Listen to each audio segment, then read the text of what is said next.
En tout cas, merci beaucoup. Merci beaucoup pour tout ce que tu nous as dit, tout ce qu'on a partagé depuis le début. C'est hyper intéressant. Est-ce que quand même là, du coup, j'aimerais bien, avant qu'on les laisse, est-ce qu'on peut leur donner des clés pratiques, des tips pratiques sur comment prendre plus de temps avec Dieu dans la semaine, mais surtout comment le faire même avec, en aimant ce temps avec Dieu surtout. Ouais, c'est parti. Faites le générique, les gars. Ok. 1, 2, 3. Lambda da da da da. Da da da dam, da da da da da. Hey les amis, on espère que vous allez bien. Bienvenue dans ce deuxième épisode de Comme un lundi. Salut Yes. Ben, Salut, ça va? comment tu vas? Et je vais très bien, très heureux d'être en ta compagnie.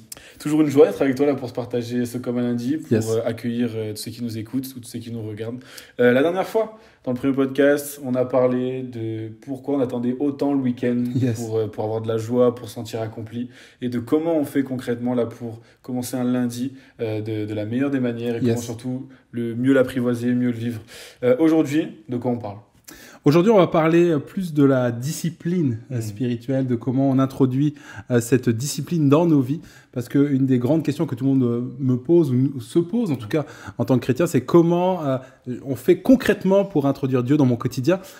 Évidemment, quand on dit réinvestir son quotidien ou revoir Dieu dans les détails de notre quotidien, on parle également de discipline de vie. Et tout de suite, est connoté quelque chose d'assez douloureux, d'assez négatif. On a un petit peu parlé dans le premier épisode, mais là, on va rentrer un petit peu plus dans ces détails-là de comment, vraiment de manière concrète, on peut développer une nouvelle discipline de vie spirituelle. C'est ça, je sais pas comment toi tu te sens quand on parle de discipline, je sais pas comment toi tu l'as vécu la discipline dans ta vie, si c'est quelque chose qui te fait mal, c'est quelque chose qui peut faire peur des fois de la discipline, tout ça. Ouais. Mais en tout cas, nous on croit que la discipline peut être la clé de ta victoire et elle peut être aussi la clé de comment tu peux réinvestir Dieu dans ton quotidien. Yes.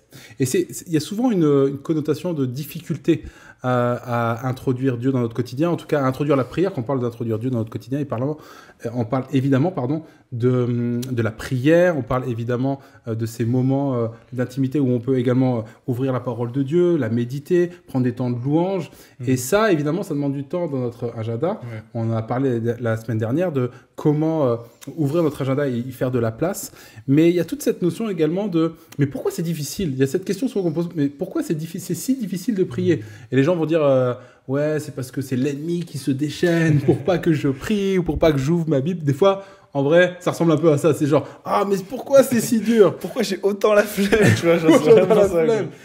Pourquoi toi, Élisée, à quoi ça te fait sens de dire, ok, je trouve ça difficile. Ça répond à quoi, toi, dans ta vie? Est-ce que tu trouves ça difficile d'ouvrir ta Bible, parfois de prier?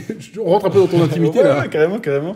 Non, si, carrément, oui, honnêtement, et je pense qu'on est peut-être plusieurs à avoir cette réponse, mais pour moi, c'est difficile de lire ma Bible. Yes. C'est difficile de prier, c'est difficile des fois de pas mettre juste Dieu à une place comme un dimanche, mais vraiment l'inclure dans toutes mes semaines.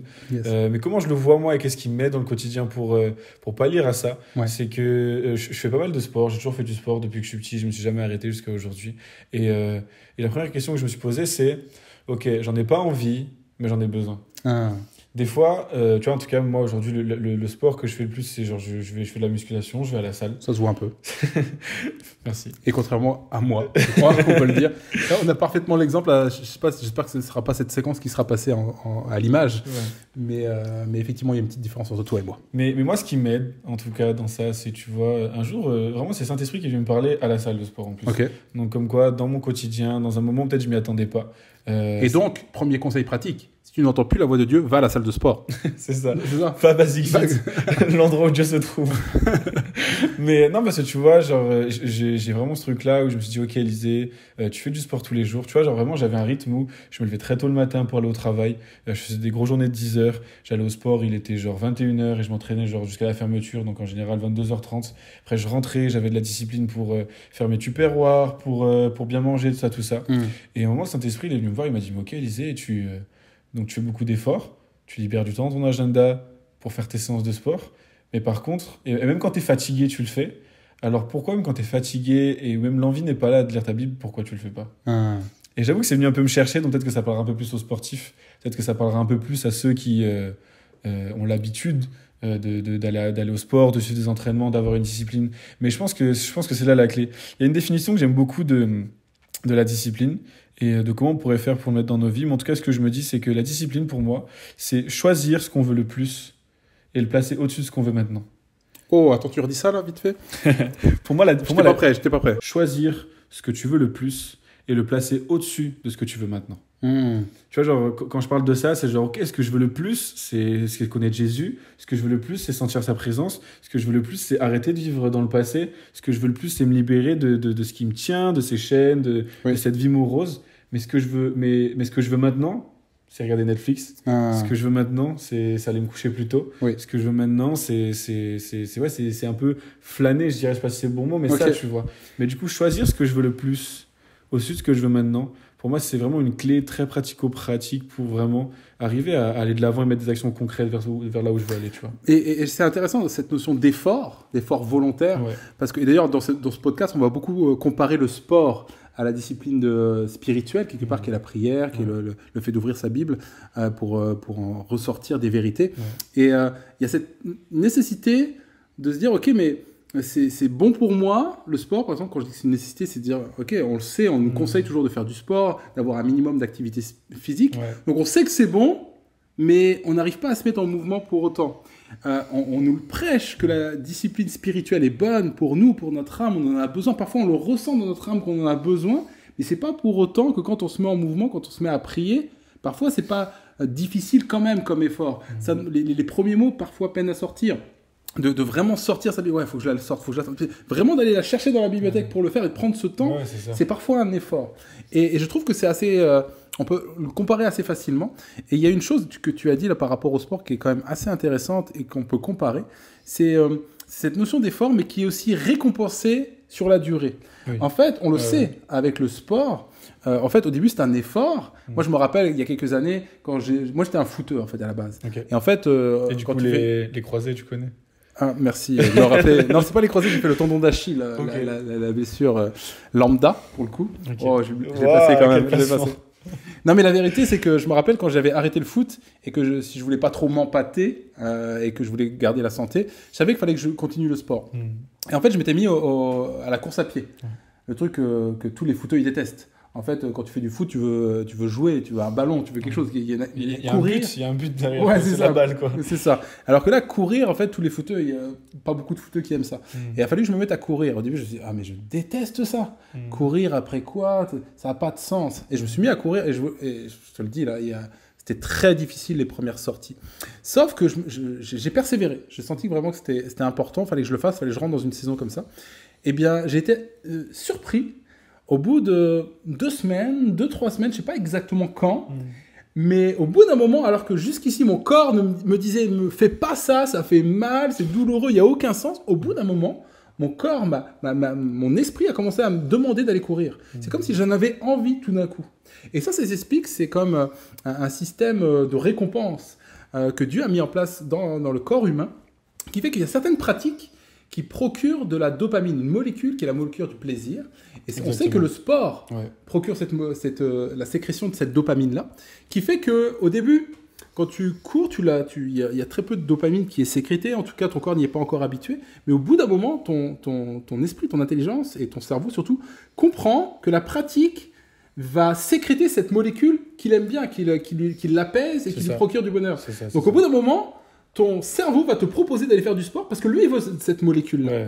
Et c'est pour ça que je lis, et c'est de comprendre qu'on a été créé comme ça, et que même Dieu nous a créés comme ça. Ça nous aide à comprendre également les efforts qui doivent être faits au niveau de la prière et de la discipline spirituelle. Parce que si on le compare, en fait, on doit comprendre qu'au début, c'est un effort de prier parfois, on peut ressortir avec une paix, mais au début, c'est quand même un effort de remettre ça en place dans son agenda.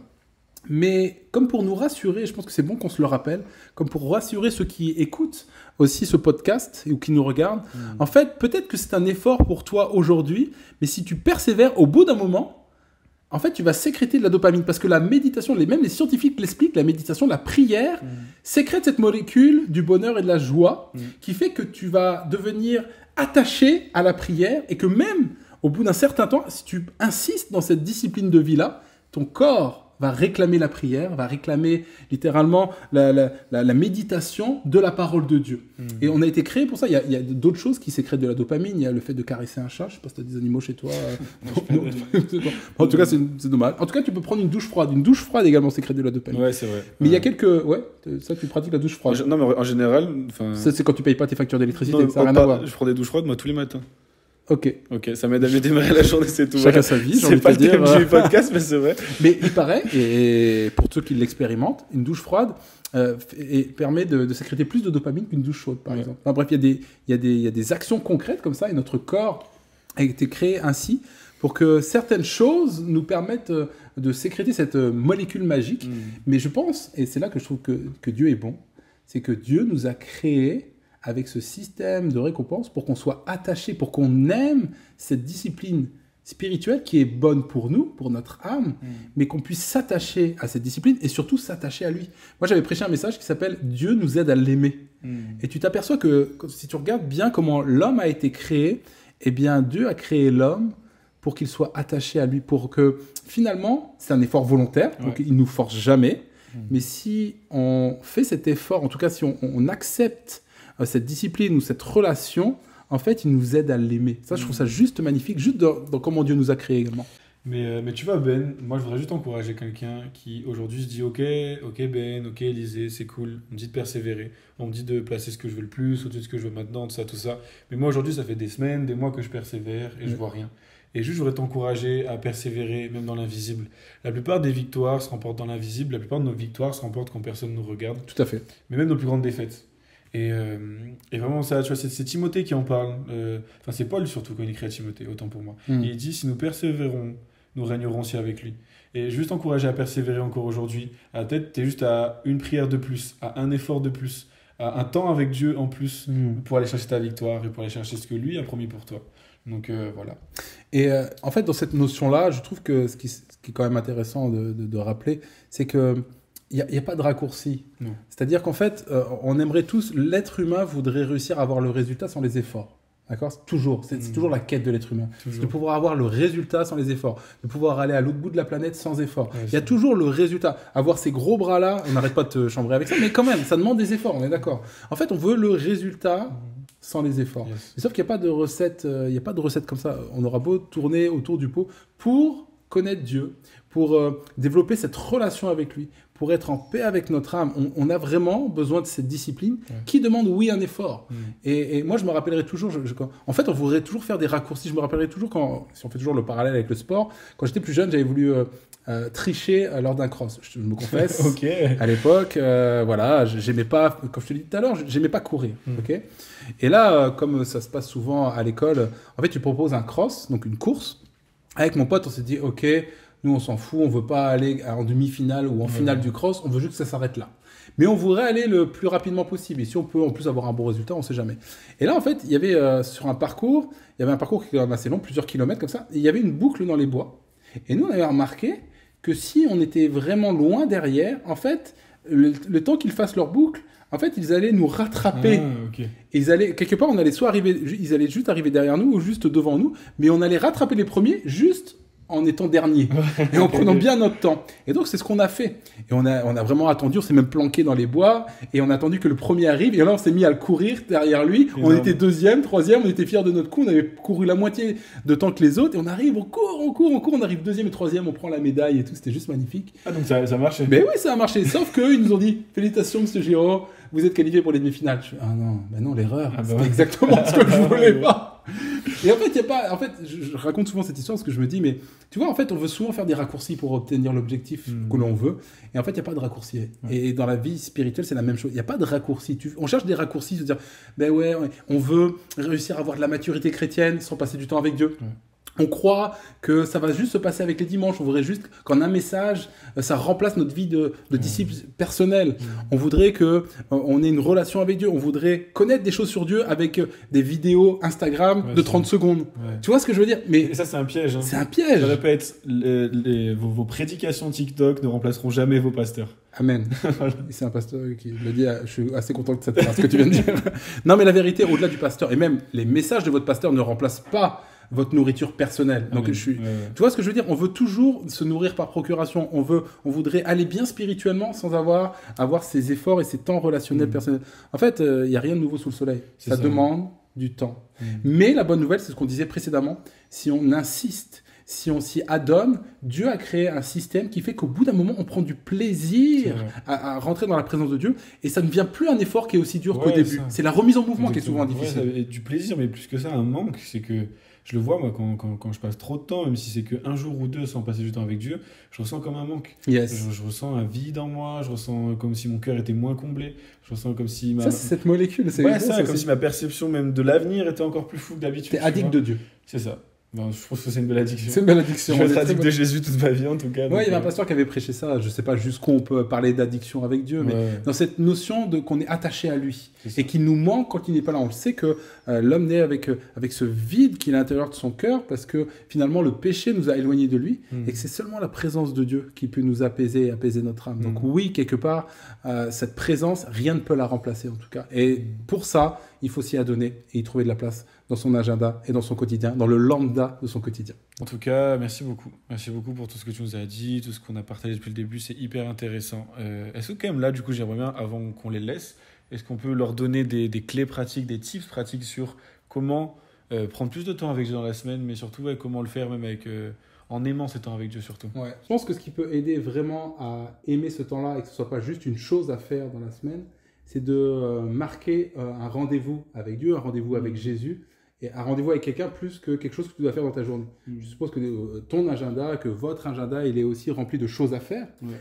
mais Jésus n'est pas une chose à faire, c'est quelqu'un à rencontrer. Donc de le marquer comme un rendez-vous, il y en a plein qui marquent rendez-vous avec Jésus, et dans les blocs, on parlait de l'agenda, je pense que déjà, ça change l'intention de ce que l'on va faire et de ce qu'on s'y attend à trouver également. Ouais, non, c'est vrai. Je suis vraiment d'accord avec ce que tu dis parce que je pense que au-delà, ouais, déjà de prendre un temps avec la personne de Jésus, de vraiment pas le considérer juste comme une to-do list à faire, mais comme une personne à rencontrer, ça change vraiment, je pense, ta direction de ton rendez-vous. Tout à fait. Mais surtout, je pense que mon rendez-vous à moi, il ressemble pas à ton rendez-vous à toi. Tout à fait. Et je pense que mon conseil à moi que je pourrais vous donner, c'est de prendre des temps qui vous ressemblent. De prendre un temps avec Dieu qui te ressemble. Je sais pas qu'est-ce qui te fait kiffer. Si c'est de te balader dans la forêt, si c'est de conduire ta voiture, si c'est d'aller dans un café. Moi, perso, ce que j'aime bien, c'est soit me balader. Ou soit ce que je fais, c'est même, j'aime bien être comme dans un cocon, tu vois. Oui. J'ai ma lumière d'ambiance, je suis posé, et j'ai vraiment mon temps avec Dieu. Oui. Je sais pas comment tu vois le Saint-Esprit aussi, mais je t'encouragerais aussi à le voir comme une personne. Tu sais, souvent on prie, on dit oui, Saint-Esprit, mais moi vraiment, je veux et je t'encourage à tutoyer le Saint-Esprit, à lui parler comme tu parles à une personne, à lui parler là comme je te parle à toi. Moi, pour le coup, j'ai vraiment cette relation de proximité. Tout à fait. Je pense que quand tu réalises que C'est une pas personne... juste, c'est pas juste une puissance, quoi. Non, c'est ça, c'est une personne qui est assise à côté de toi. C'est Oui. une personne qui t'écoute, qui te regarde et qui pose sa main sur ton épaule quand tu pries avec lui. Donc, ouais, surtout ça. Ouais, ça aide à imaginer ce qui va prendre place dans ce rendez-vous-là.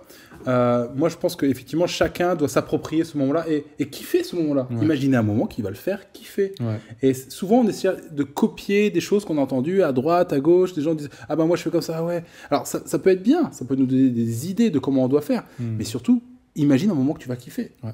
Imagine le lieu. Est-ce que ça commence avec de la louange? Est-ce que ça commence avec un temps de silence? Et ça ressemblerait à quoi ton moment à toi, j'ai envie de te dire. Et oui, aussi de varier les formes. Ouais. Moi, je suis pas trop un homme de routine dans le sens de toujours faire la même chose. Ouais, je suis d'accord. Et pour être éveillé, j'ai besoin souvent de changer la forme. Je vais changer le lieu, je vais changer ce par quoi je commence. Parfois, je vais commencer par la parole, parfois, je vais commencer par un temps de silence, parfois je vais même pas louer. Certaines fois, je vais faire que de louer. Ouais. J'aime bien changer les formes parce que ça me laisse éveiller et surtout, ça nous rapproche de ce Dieu qui nous parle tantôt d'une manière et tantôt d'une autre. Donc, je trouve de varier les formes, ça, c'est un bon tips.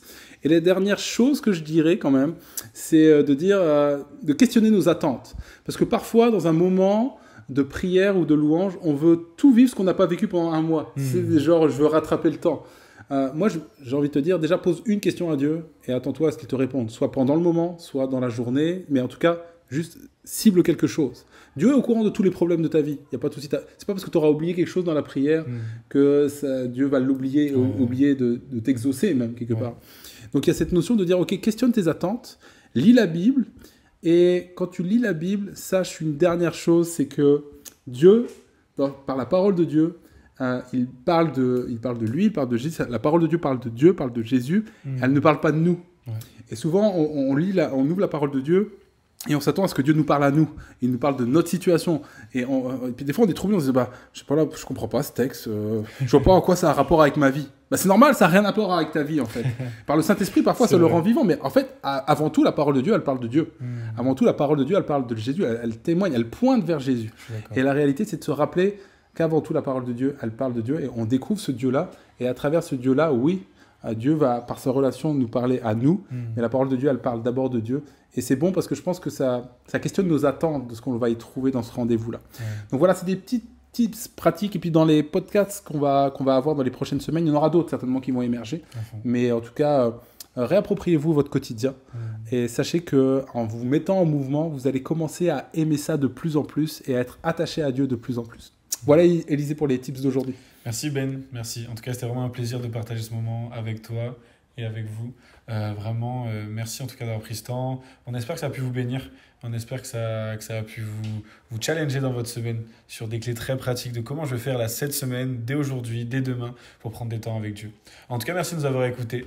N'hésitez pas à nous poser des questions si vous en avez sur Instagram. Ouais, c'est clair. Envoyez-nous des messages, soit en commentaire, soit en DM, et on fera le maximum pour vous répondre. Donc en tout cas, soyez bénis et on se retrouve lundi prochain. À bientôt.